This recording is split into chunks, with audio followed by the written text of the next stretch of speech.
Hey, what's up, guys? Sports Gaming Rosters here. Hope you're having a good Monday morning.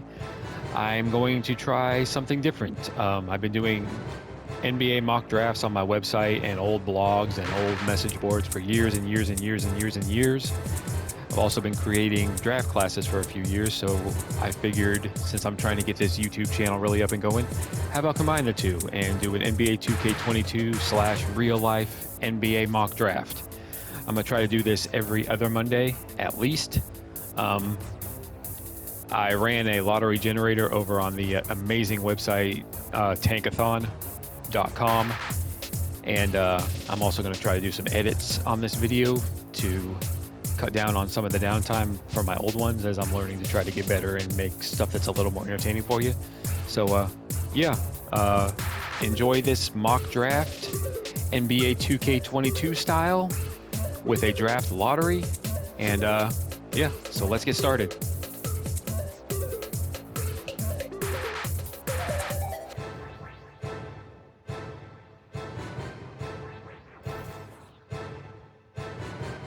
The first pick, New Orleans Pelicans with a record of 8-21, won the lottery. So they selected Chet Holmgren, power forward / center from Gonzaga. At the top of my board, I have Holmgren, Banchero. I'm really hope I'm not saying that wrong. If I am, I will do more research next time I do a video. And Jabari Smith. Three big men, three totally different types of players. They're all bunched together at the top of my board right now. But I'll still give the edge to Holmgren because his ability to run the floor, to dribble, to pass, to shoot, to block shots. Yeah, he's thin, but I mean, no, I'm not comparing the two, but so was Kevin Durant when he came into the NBA. NBA game isn't as physical as it used to be, so he definitely needs to pack on some pounds, but his game is just so tantalizing. I can't put anybody else above him right now, but the other two guys are right there. They're all three are at the top of that board. But the Pelicans, if they get Holmgren and Zion Williamson, maybe they can chop 50 pounds off Zion, add him to Chet here, and make two great players. But the Pelicans are just a mess right now, so draft the best player available, which I think right now is Holmgren. I think that would be a really cool. If Williamson can ever stay healthy, I think that's a really cool duo to build around, along with Brandon Ingram. So first pick, Pelicans, Chet Holmgren from Gonzaga. With the second pick, the Detroit Pistons, with the worst record in the NBA of 4-22, select Paolo Banchero. I looked it up, how to pronounce his name, and that's what I got. So, offense. He's all about offense. He can dribble like a guard, shoot threes, post up. His offensive game is second to none, almost. That's what the Pistons will be getting. Not much of a defender, not nearly as good as Jabari Smith or Chet Holmgren, but I mean, the guy can score flat out, and you need scorers in the NBA, especially Detroit, who doesn't really have any right now. If he's the first pick, I would not be surprised whatsoever. Slot him right in at power forward. You got him, you got Cade Cunningham. That's a good duo to build around for Pistons fans. I tried to pick the best arm sleeve I could find. Second pick for Detroit Pistons, Paolo Banchero, 6'10", 250-pound power forward from Duke University. With the third pick, the New York Knicks, who moved up quite a few spots in the draft lottery, with a record of 12-15, select big man Jabari Smith from Auburn, who has not gotten the early recognition like Banchero and Holmgren, but the dude's just as good. He's having an amazing start for Auburn. Not much of a shot blocker, but he gets steals, shoots threes, great free throw percentages, great field goal percentages, doesn't really turn the ball over, very efficient. Reminds me of a Miami Heat, not as good, but a Miami Heat version of Chris Bosh, how he would float out to the three-point line. Yeah, so while the Knicks season is quite disappointing for their fans, to get a guy, if they can somehow, if they don't make the playoffs and somehow can squeeze into the top 3 like this, that would be worth it. Jabari Smith's a great player. You want to get into the top 3 of this draft because there's 3 very good big men that you can build around. New school big men, not a plodding old center like back in the day, but these guys are all ready to play in today's NBA. So, 3rd pick for the New York Knicks is Jabari Smith, power forward from Auburn. With the 4th pick, the Orlando Magic, currently with a record of 5-23, select sophomore Jayden Ivey from Purdue University. The best non-freshman prospect in the nation, in my opinion. Ivey is a tough, physical guard who was great at getting to the rim, can shoot the 3, is a good defender, can handle the ball. Everything you want out of a 2-guard / backup point guard ish. I wouldn't call him a combo guard. He's a shooting guard who can handle the ball. The Magic have Cole Anthony. They have Jalen Suggs. They still have Markelle Fultz in there somewhere, but they're just a bad team, and they need to go best player available. And if that's another guard, that's another guard. I love Ivey as a prospect. Purdue was ranked number 1 before they lost a close game to Rutgers, and he's the main reason why. He's a strong, physical guard who can really get after things. So, with the 4th overall pick, the Magic selected shooting guard Jayden Ivey from Purdue University. Next up at number 5, we have the Oklahoma City Thunder, who are sitting at 8-18 right now. They select Jaden Hardy, the combo guard, who is currently playing in the G League. He was probably the top-ranked guard recruit for this year's class. Really struggled out the gate for the G League, shooting low percentages and turning the ball over, but he's starting to pick things up, and the talent is quite evident. I wouldn't put him up with the top 3 guys of this class, or probably even Jayden Ivey, but the talent's there. He'll figure it out, I think, and I still think he'll be a top 10 pick for sure. The NBA teams, especially bad NBA teams, they need guys who can create their own offense, and Hardy can definitely do that. The Thunder have like 17 million draft picks coming up in the next few years, so they'll just take the best players available and figure out what to do with them all later. So you got Hardy to go with Gilgeous-Alexander and Lou Dort. That's some good guards that can really run teams out of the building. So pick 5, Oklahoma City Thunder select Jayden Hardy, currently playing for G League Ignite. All right, with the 6th pick, Houston Rockets sitting at 8-18, thanks to a recent 7-game winning streak, I think it was. Select Patrick Baldwin Jr., small forward out of Milwaukee in the Horizon League.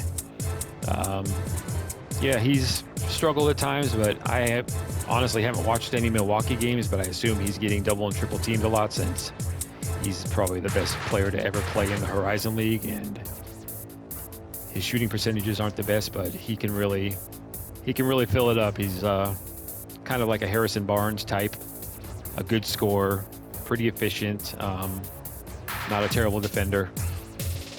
Like I said with the Thunder team, every bad team needs a guy who can get buckets, and the Rockets are no exception. They have 4 first-round rookies on the roster and could have 2 or 3 more first-round draft picks in 2022, so they're another team that's just going to select the best player available, and I think that's Baldwin.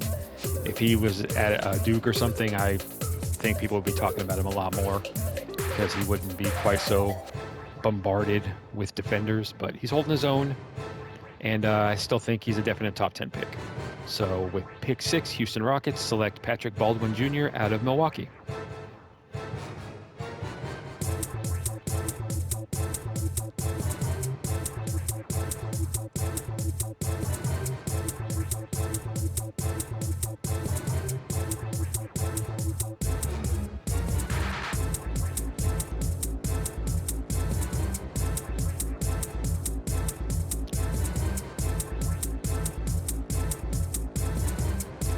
With the 7th pick, the San Antonio Spurs select Jalen Duren, the traditional center only from Memphis.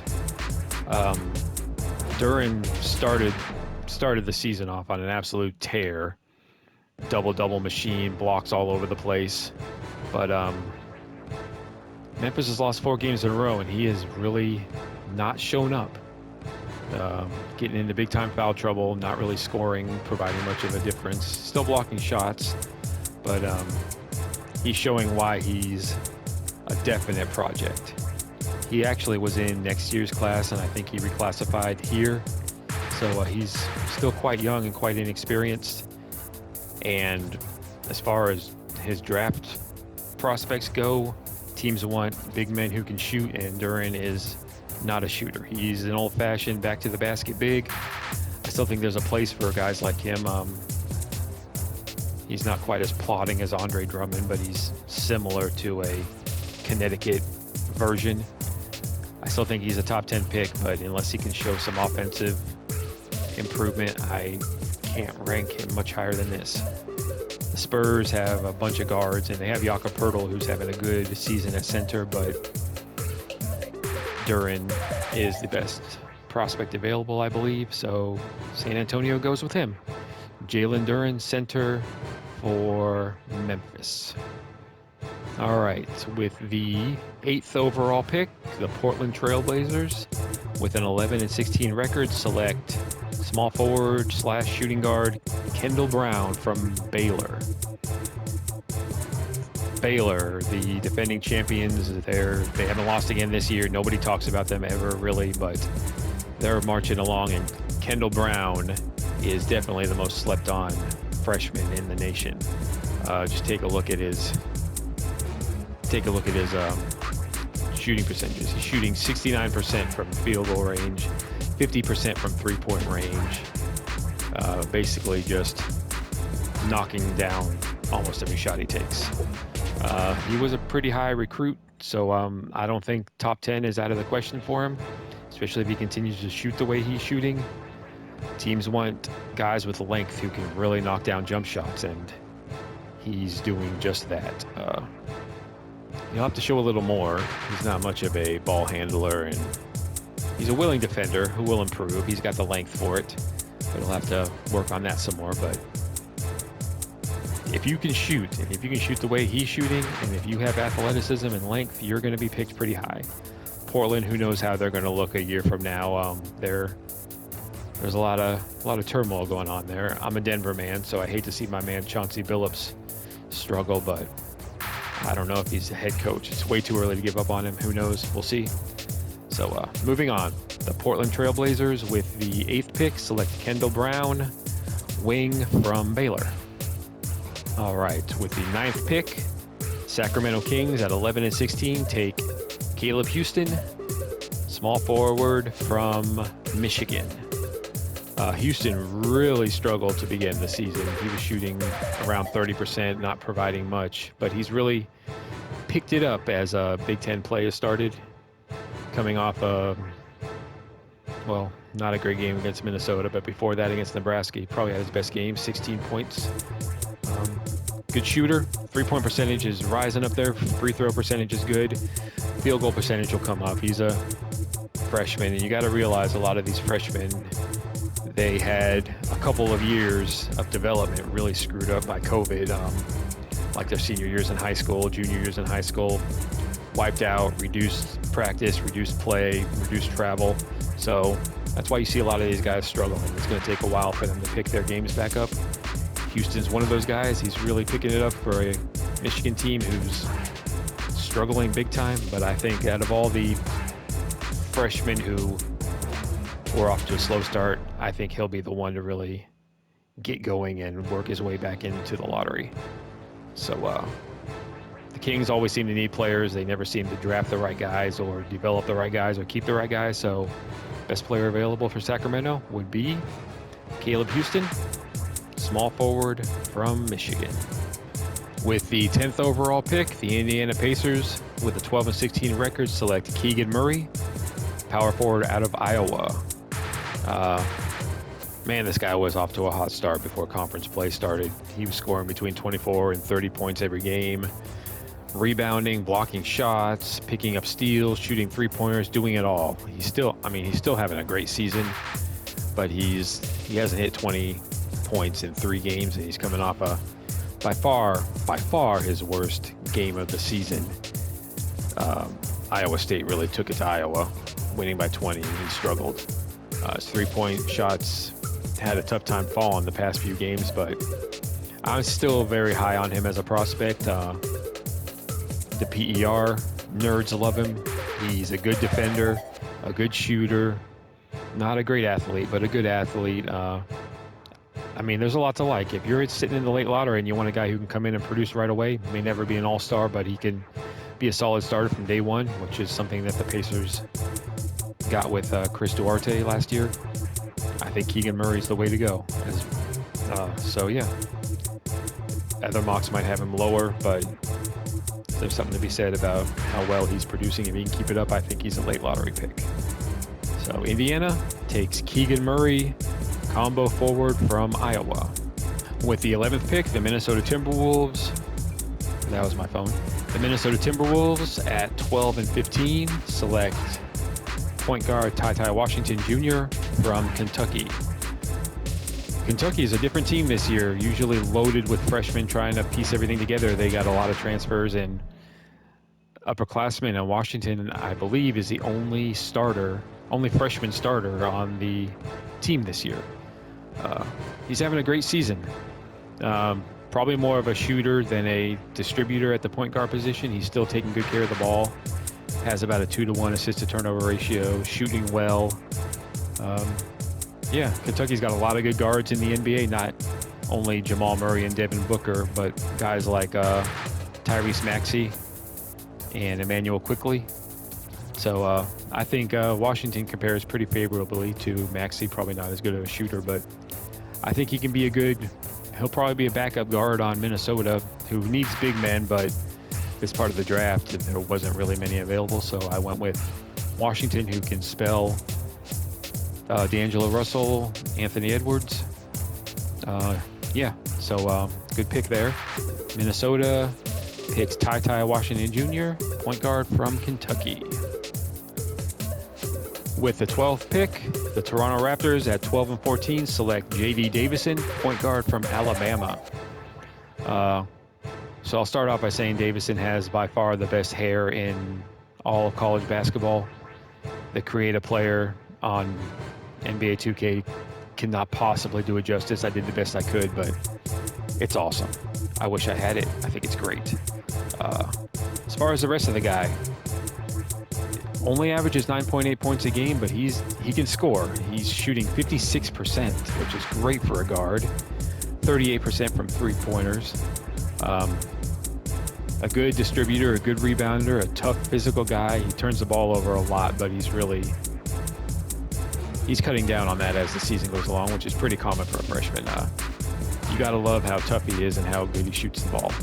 I think he would be a good fit next to Fred VanVleet in Toronto's backcourt, since they don't really seem to believe in Malachi Flynn as a future starter.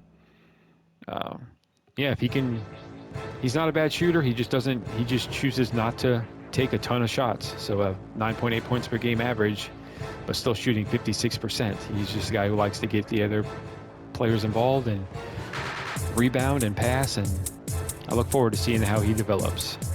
He's got the chance to be an explosive NBA player.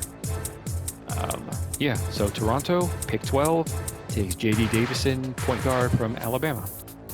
With 13th pick, the 13 and 14 Boston Celtics select Dyson Daniels, shooting guard, point guard, the Australian currently playing in the G League. As you would expect, he's a project, but he's got good ball handling skills, very quick, a good athlete, could be a good scorer, could be a great defender. I think, not to compare guys from the same region, but I think he could be a lot of what scouts and fans thought Dante Exum was going to be a few years ago. Not quite the prospect that Exum was, but he's having a good season for G League and getting some exposure, and I think he could find his way into the mid to late lottery. As far as the Celtics, they need guys. Apparently, I don't know. They had a chance to really build something strong, and it's just, for some reason, it's just kind of fizzled out. You still got Jason Tatum and Jaylen Brown, but not too much around them. So they'll just draft the best player available, as most teams from this point on, when you get to this part of the draft, will. And we'll see if they can turn it around. Boston Celtics, Dyson Daniels, the Australian, playing for the Ignite.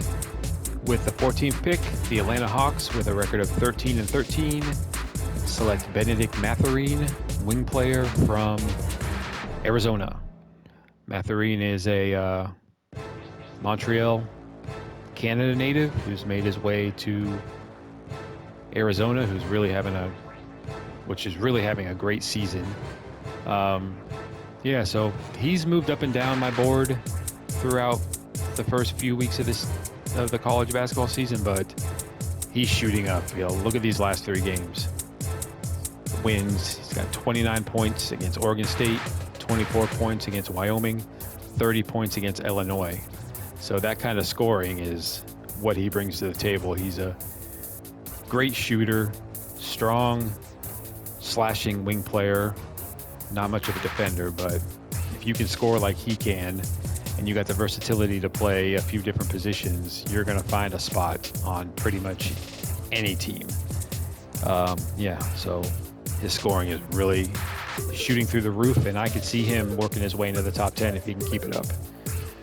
The Hawks, they got a good roster. We saw what they did last year. They're struggling, trying to claw their way out of a brutal start when they had just an impossible early season schedule. I think they'll be a playoff team again, but like I said, any team can use a player like him. So the Hawks scooped up Benedict Matherine, wing player from Arizona. With the 15th pick, the Dallas Mavericks, with a record of 13-13, select Gene Montero, point guard from the Dominican Republic, who's currently playing for the Overtime Elite League, which has some high schoolers and things like that as an alternative to college to get paid and get some exposure. So he's clearly the most talented player playing in that league right now, and is a very solid mid-round developmental prospect type. Very young, thin, but a heck of a scorer. Very confident type of guy who can end up being a really good player if he's developed properly.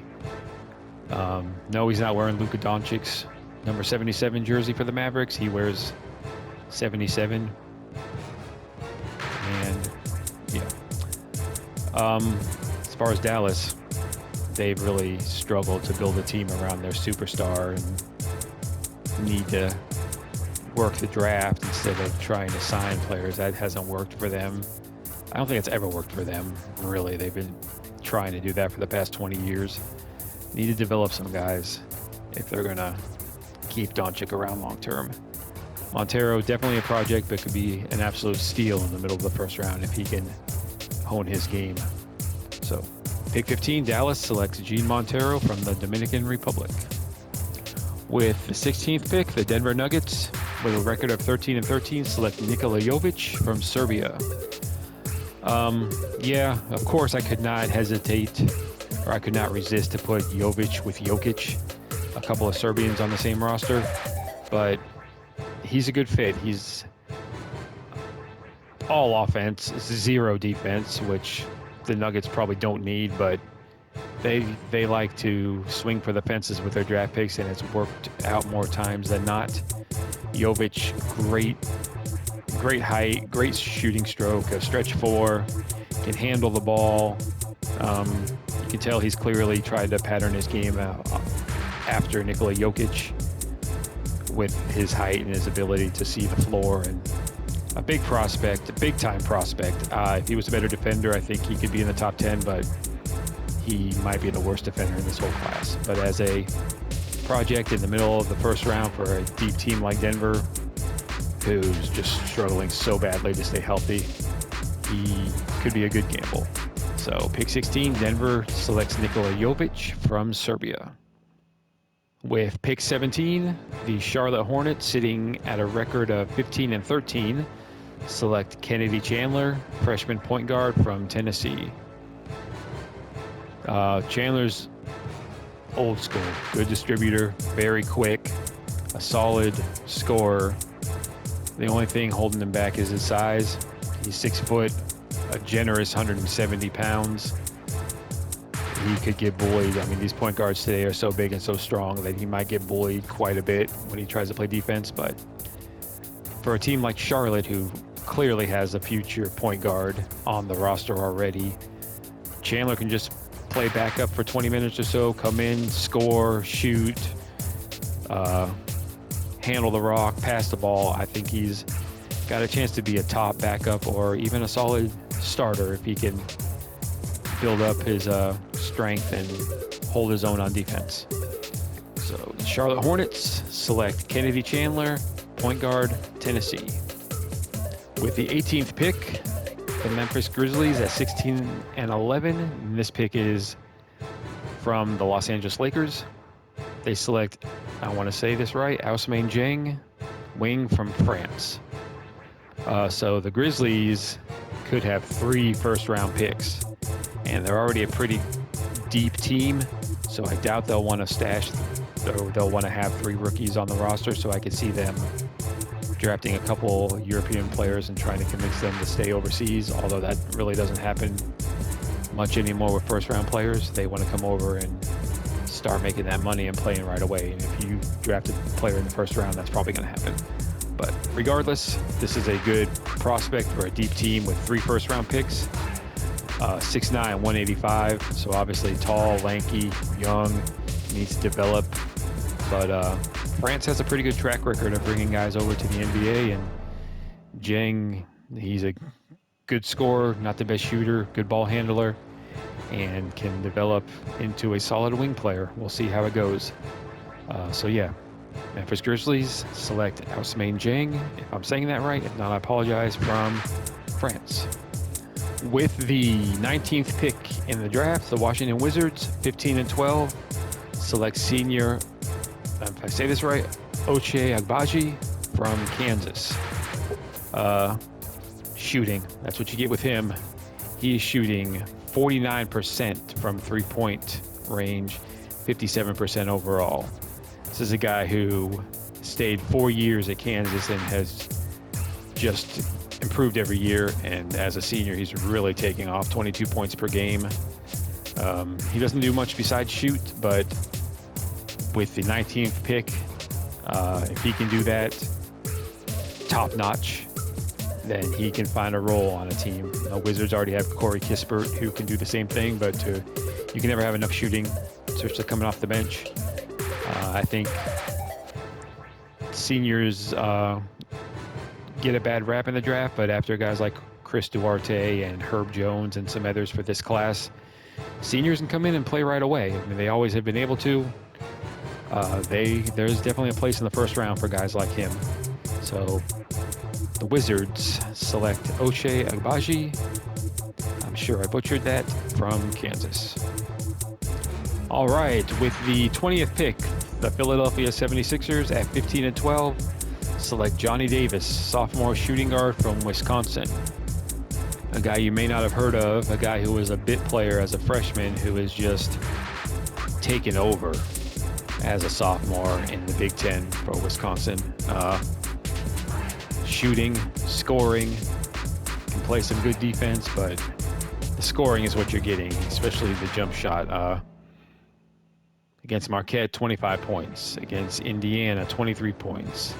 A bad loss to Ohio State, still managed to get 24 points. So three-point shooting and scoring is what you get with him. Teams always need scoring. I'm going to say that over and over and over again because it's true. So these guys will find their way into the first round. Philadelphia loves to surround Embiid with shooters. Can never have enough shooters. So here's another one for the team. Philadelphia selects Johnny Davis, Wisconsin. All right. With the 21st pick, the Oklahoma City Thunder. This pick is from the Clippers. Select center Mark Williams from Duke University.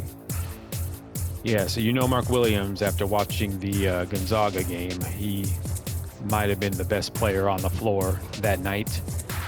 Scoring inside, rebounding, 6 blocks. This guy is you know what you're getting from him. You're getting rebounding, you're getting block shots, you're getting a huge, tough, strong big man, and you're getting a guy who can get some putbacks and things like that.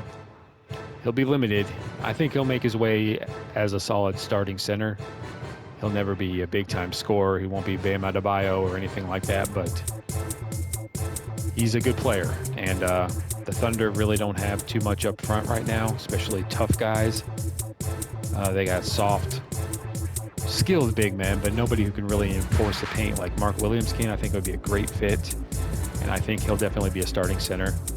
He won't be an all-star. He won't be a 15-point-per-game scorer, but he'll do the things that teams look for out of big men, and he won't hurt you on offense. So Thunder, pick 21, select Mark Williams from Duke. With the 22nd pick, the surprising Cleveland Cavaliers with a 16-12 record, select Trevor Keels, wing from Duke.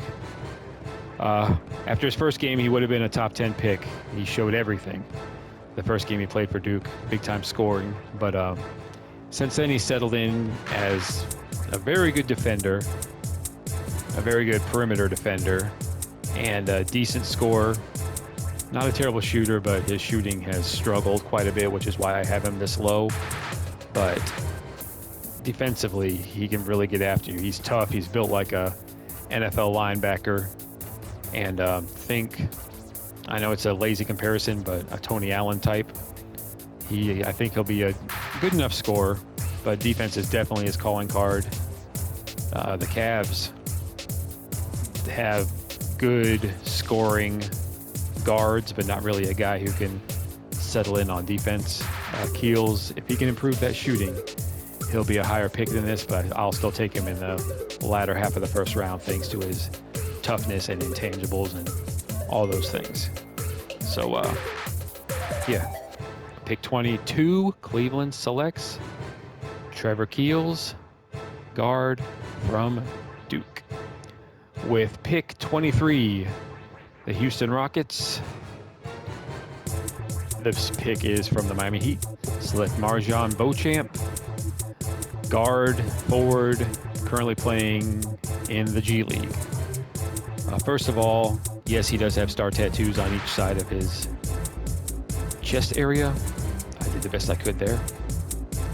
And also, he's got a full sleeve tattoo on the left arm, covered up by a armband. Did the best I could with that one too. They don't have a great selection of tattoos, but there you go. Yeah, so as far as the player himself, probably the best contributor on the G League Ignite team. I think he's averaging around 20 points a game. He was. I don't know if he still is. I don't have the stats in front of me. But he's done enough to really work his way into first-round consideration. He's getting a lot of love from the draft community after kind of being a afterthought with all the other guys who were on the G League roster. The Rockets have a ton of picks. So they're always looking for more scoring, and like Patrick Baldwin, their first pick, Beauchamp can fill it up. So throw him in with the rest of the youngsters and see if he can make a difference. Pick 23, the Rockets select MarJon Beauchamp, currently playing for the G League. With the 24th pick, the Memphis Grizzlies at 16-11 select Wendell Moore Jr., small forward, shooting guard from Duke. Yeah, a former top recruit. He really, really struggled as a freshman, got a little better as a sophomore, and has put it all together as a junior for Duke. A real testament to working hard and not taking anything for granted and not declaring after a year or transferring away or just because of your recruitment status.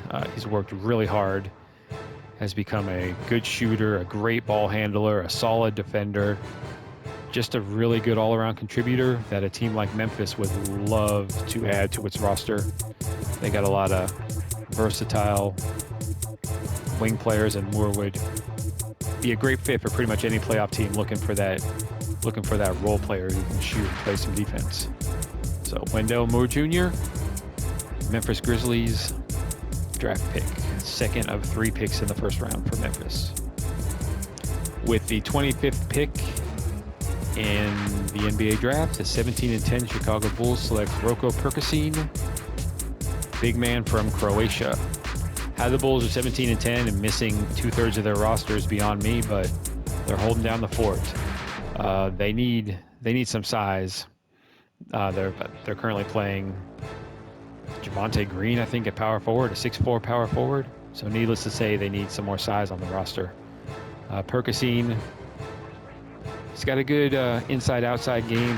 Not a great athlete, not much of a defender, but can do quite a few things that'll make him a possible successful backup forward/center for a team like the Bulls.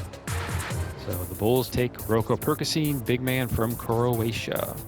With the 26th pick, the Milwaukee Bucks, sitting at 18-10, take Yannick Zosa, if I said that right, the big man from Congo. This time last year, he was thought of as a possible top 5 pick, but he's just so raw. There's no way I would touch him anywhere before the 20s in the first round. I probably wouldn't draft him until the second round. He just hasn't shown much. And players like him, especially from Africa, really have not fared very well in the NBA, but he's got size, he's got length, and he's got good defensive instincts, so he's worth developing. The Bucks aren't afraid to take a chance. They have a deep roster. They can try to develop him into their future starting center. He's very thin. He's years away from being a contributor, but there's something to work with there. So the Bucks take Yannick Zosa from Congo. With pick 27, the Miami Heat, sitting at 16-11, and this pick is from Brooklyn, select Azuolas Tubelis, power forward from Arizona. Of course, he is not from the United States. He came over instead of going to the NBA. He joined Arizona and is having a great season for them, along with several other players on that team. Not a great athlete, but he's got size and he shoots the ball and he's a decent rebounder. Won't provide much more other than that, but stretch 4, can shoot it. Might be more of a early to mid second round pick, but I'm a fan of the guy, so I include him in my first rounds until proven otherwise.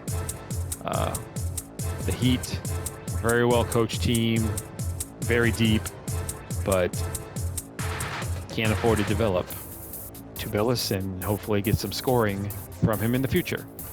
So Miami Heat select this dude right here from Arizona. All right, the Memphis Grizzlies with their 3rd first-round pick, this one from Utah, select Christian Braun, shooting guard from Kansas. I don't think a lot of mock drafts have him in their first round, but look at the numbers and there's a lot to love. I mean, Braun is a good athlete. He is really scoring at a extremely high rate, 62% field goal percentage, 80 from the free throw line, 34.6 from 3-point. A good defender, can block shots, can steal. He's got good size, can handle the ball. I'd take him late in the first round. I think he can come right in and contribute. Kansas often recruits guys that take a few years to develop, but they fare well in the NBA. There's a lot of Kansas guards littering the NBA right now and providing solid value, and I think Braun would do just that. So Memphis takes Christian Braun from Kansas. All right, with the 29th pick, the resurgent Golden State Warriors at 21-5 select Michael DeVoe, shooting guard from Georgia Tech. You can tell a theme for my upperclassmen that I throw in the first round. They are shooting the ball, and they're shooting it very well. Michael DeVoe has been a long-time scorer in the ACC for a Georgia Tech team nobody really pays attention to. He's been a good shooter, but this year he is a great shooter. 22 points per game, shooting 53% from three-point land and 55% overall.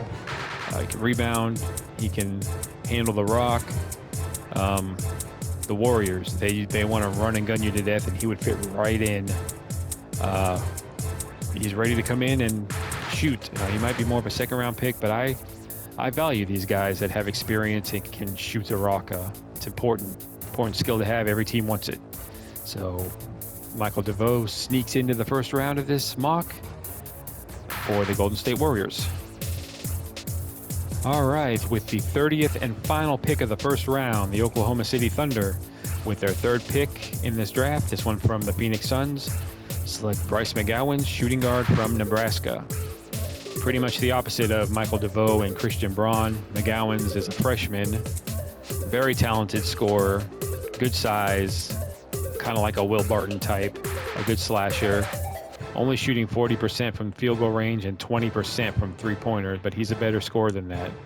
He's playing for a terrible Nebraska team who's probably just loading up on him defensively. 84% from free throw, so you know he's a good shooter and a good scorer.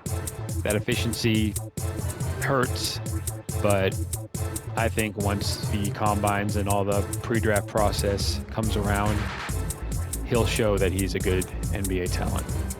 Very high, very rare high recruit for Nebraska. I think he followed his brother, who plays there as well. He just has to hold on and not let playing for a bad team beat him down too much. And I think he would be a first-round pick. So Thunder with the last pick in the first round select Bryce McGowan's shooting guard from Nebraska. All right, everybody. I really appreciate you sticking through to this. I hope it was entertaining.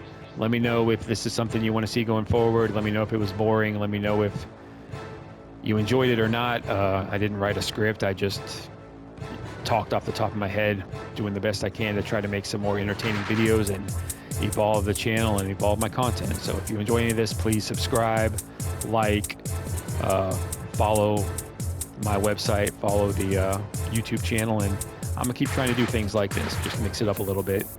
And this draft class is coming soon. I'm working hard to get it done by the end of December. All players will be real.